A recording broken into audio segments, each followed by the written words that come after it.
Who's the guy that wants the interview? That'd be me. Oh, okay. So yeah. Oh, that's this. Yeah, that's this.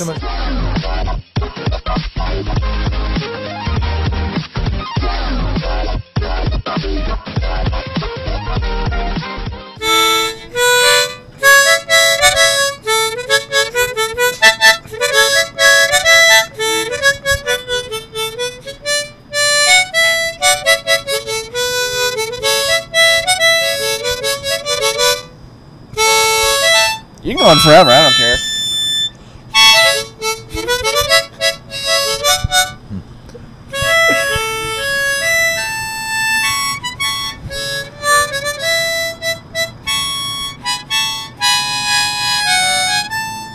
All those millions of people now are now putting their hands in their heart.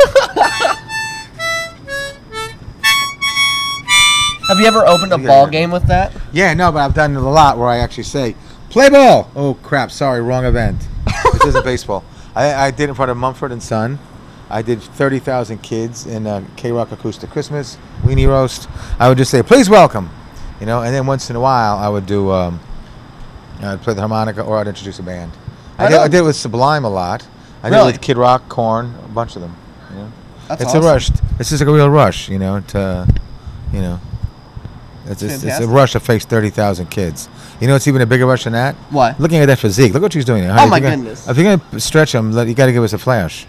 Me? Yeah, like this. Watch this. Thank you. Whose boyfriend is yours? You're a lucky man. Okay. We did a little reverse dialogue there. I was interviewing her for a second. Someone actually did flash. Can you do it slower so he can see too? Well, I know he's. I'm sure he sees it I'm being distracted. Oh no. Okay. Ladies and gentlemen, we are here today with the legendary pornographic actor, seasoned veteran cameo star, best-selling author of the book The Hardest Working Man in Showbiz, seller of one of the best rums in the world. Your rum's number 9 on the best cocktail list in bars. Really? Yes. Not the bars in America, though. Probably not. But we are in bars. We are number 9. Number 9 for the most popular rum and cocktails. Well, I should get my little higher salary here. That's great. So. Where do you see that? I think it was on rondajeremy.com, something like that. Whenever. Oh, but did you see? Maybe it was the site. It had you listed with other rums, and it said that you were number 9. Oh yeah, that's true. And that was on my site. It was on one of the sites. I think it was on Ron DeJeremy, but it might have been on that New York site that you were talking about. So Drink Up New York, earlier. Yeah. Oh, good. So it's on one of them. You new documentary Too Big for TV? Nothing's too big for TV. Nothing's too big? TV is now getting better. The plot lines are better. The stories are better. It's not like the days of Leave It to Beaver and Ozzie and Harriet, you know. TV's getting better. They talk about it all the time in Hollywood. Now... And you get major directors like Michael Bay, Woody Allen, guys who are directing. And these guys are big feature film directors, you know. Yeah. So. That's awesome. Yeah. He's a big fan of Kiss, as you can see. We were actually having this conversation outside before the event. I've known Gene Simmons for years. You know? Did you guys ever find out who had sex with the most women? Is it you? I made a joke he did not like, and I did a joke he did like. Okay, let's hear him. The one that he did like is when I said, listen, you know, Gene Simmons gets, you know, all these beautiful girls, you know, because he's a rock star. Right. He's famous, he's good looking, tall.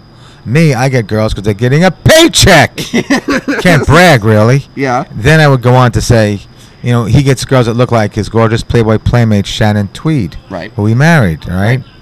When I'm not making movies, I get girls that look like Gene Simmons. Lovely. Don't ask to see the man's schmeckle. That's rude. See, in the world of adult, you don't really need to see the guy. He'll be on set. Now, you were really close with Hugh Hefner, who unfortunately recently passed. What would you say was his biggest influence on you? Right? Having a nice robe and just staying the hell indoors. That's good. Probably a lot of people would say that because that he was famous for. And if he did go walk around his parties, he'd be in a very nice silk robe. He walked around his parties in the robe. No one else did that but him, except Rodney Dangerfield. Real? Rodney walks out in a robe. Did you ever know? Very well. Rodney actually would have his schmeckle hanging. Wow. It's the funniest. Every comedian makes jokes about how Rodney would have his balls hanging out. Because because he'd be up in his room at the Tropicana or whatever, or Caesar's Palace. Right. And he'd have his balls below the robe. And then when I was taking pictures of him, it would be the funniest thing. I go like this. Look at the pose. That's it. Good shot. Okay. And no, I did this. Right. My friend Mark and his girlfriend, Shay Marks, Playboy Playmate. Yeah. We're all hanging out in Rodney's room. And it was the funniest thing. So I did that. I shot on purpose. And then we're back home like 10 days later. And they're going, here we are in Caesar's Palace. Well, here we are with all different friends of Ron's. Yeah. And Ron knew Sam Kinison. And, oh, look, there's Rodney. And then over here we have, hold on a second. Whoa, wait a minute. Hold on. we look back at that. What's that? Oh, my God. Ron, did you shoot Rodney's balls? Guilty as charged. You son of a bitch. Sam Kinison I is shot his awesome. balls. Well, Rodney totally got his career. That's awesome. Rodney gave Sam his big part on a film called Opening Night at Rodney's, you know. Wow. And Rodney put me in a great skit with him where he looks at me, pulls my robe out, and looks and goes, all men are created equal. What bullshit. He helped Dice Clay, Jim Carrey, I can go with Roseanne. Wow. Rodney really was like the godfather to a lot of people getting work. Nice guy, too. Nice. His real name, Jack Roy. Really? Mhm. Wow, I used to Jack. hang out with him, yeah. That's awesome. He was, man, his one-liner, he was so witty. You know what I mean? I think He that would was try like, it out, then go on Johnny Carson. Yeah. Yeah. That's awesome.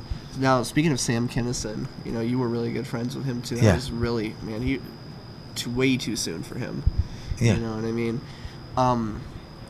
What's weird too is that he got into a lot of car accidents. But Yeah. he took the blame. He said, "Look, folks, I did it. I was wrong." And he would once he even said Ron Jeremy was driving. Right. To hell, I was driving that car. No, but he always was. It was fascinating. He cared. He was just a really good guy. He had the most And then one time he was unique innocent. voice. One time he was innocent. He died.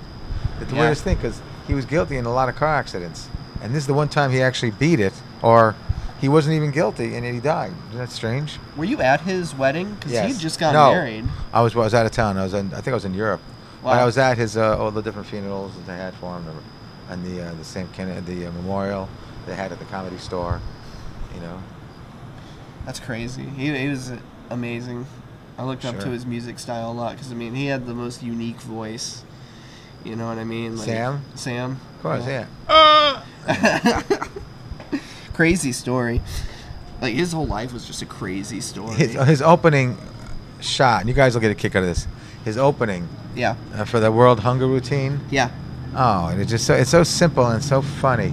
It just and you say, of course, like he goes, I'm trying to enjoy my food and a beer, and this thing comes on TV, you know, won't you please help these kids? And they're showing these kids with these flies on their faces and sitting in mud holes. Won't you help these kids? And I said to myself, doesn't somebody on the crew have a sandwich? or when Sally Struthers was like on the show, say, won't you help feed these kids? These kids are dying. We need to feed these kids. Well, and Sam would go, why don't you feed the kids, Sally Struthers? You're 3 feet away!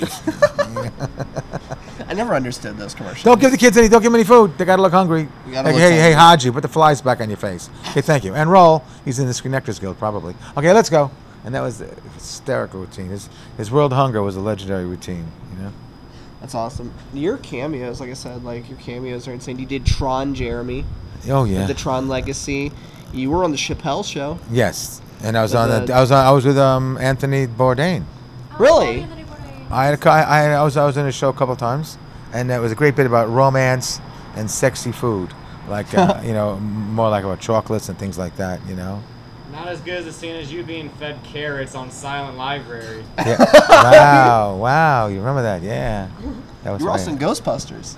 Yeah, a little cameo. I got That was awesome. yeah, it was very, very funny. I'm just checking on something real quick. Oh, you're fine. It was funny. Ron Jeremy uses a flip phone. I respect the shit out of that. Nobody does. No shit. See, I know.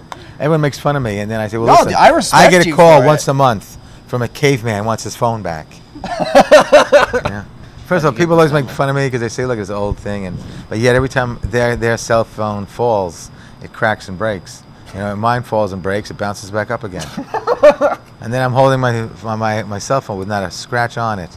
After it hit the sidewalk, and I tell the guy, "Who's your daddy now?" You know. They go these jokes about it. Yeah, I can't replace parts because they don't make those parts anymore. So Right. I gotta really watch through this, you know, this thing, you know. But Sam was famous for that in World Hunger. That was a big thing of his too. Yeah. Yeah. Oh no, we did that. The religion. He was big on that. He was a Pentecostal minister. Yeah, I know. Before he went. Sure. Yeah. That whole special he did when he did when he was talking about like his past in the church was amazing. Sure. We know with Anthony Bourdain, there's been rumors. And this one guy was on in the mornings. I forgot his name, but there've been rumors about Sam. What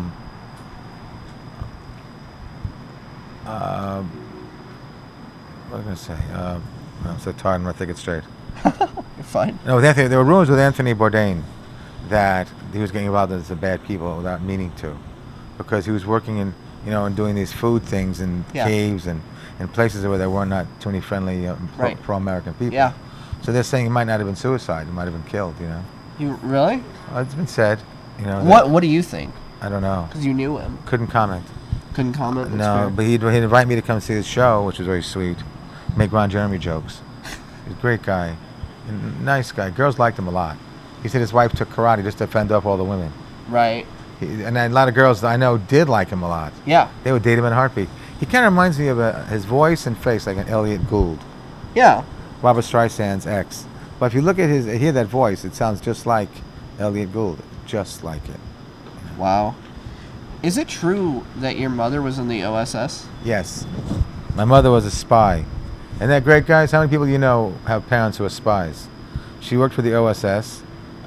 She was a lieutenant. Gave her the honorary rank of lieutenant. That's awesome. Yeah. And then my dad was a sergeant. He built radar towers. Wow. So my whole family was very active in all wars. And we didn't believe in Vietnam. It was not a good war. It had no ending. That's true. So me and my It's more of a brother, police act. we avoided the Vietnam War, so we didn't fight that one. So when people ever say to me, did you ever go in a war, fight military? So let's put it this way. The closest I ever got to war, I bought a pair of pants at the Army-Navy store. Ladies and gentlemen, Ron, it's been an honor.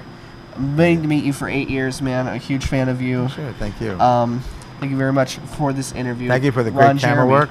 Thank you for listening. Thank you for your two nipples for a dime. Thank you.